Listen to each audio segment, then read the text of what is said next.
ఇక్కడ కవిత టీం చేసిన ప్లానింగ్ చూస్తే అబ్బా ఏం తెలివి అనిపించక మానదు. అసలు ఎన్నికల కమిషన్‌కి అప్లికేషన్ పెట్టకుండానే ఏప్రిల్ 25న ఒక పేరును అనౌన్స్ చేసేశారు.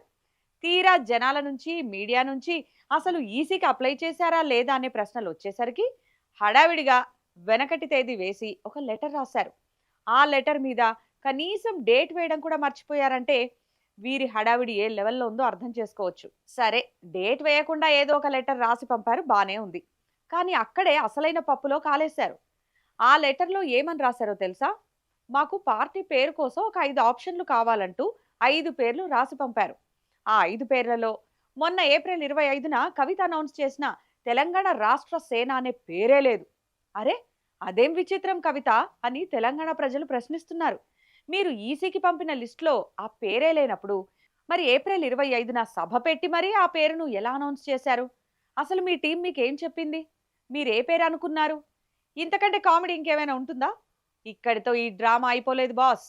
ఈ తప్పును కవర్ చేసుకోవడానికి ఇవాళ మరో అద్భుతమైన ప్రచారం మొదలుపెట్టారు కవిత అనుచరులు.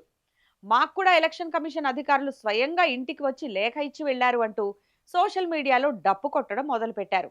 బాబోయ్! ఈ అబద్ధం విన్నాక సామాన్య జనం నెత్తి నోరు బాదుకుంటున్నారు. అసలు ఎన్నికల కమిషన్ అధికారులు ఎప్పుడైనా ఎవరింటికైనా వచ్చి అయ్యా, మీరు అడిగిన పార్టీ పేరుకు పర్మిషన్ వచ్చింది, ఇదిగోండి లెటర్ అని ఇస్తారా? ఎక్కడైనా ఇలా జరుగుతుందా? స్పీడ్ పోస్ట్‌లో వచ్చిన లెటర్‌ను పట్టుకొని ఈసీ వాళ్ళు మా ఇంటికే వచ్చారని చెప్పుకోవడం చూస్తుంటే ఈ పార్టీ నడుపుతున్న వారి పిల్ల చేష్టలు ఎలా ఉన్నాయో అర్థం చేసుకోవచ్చు.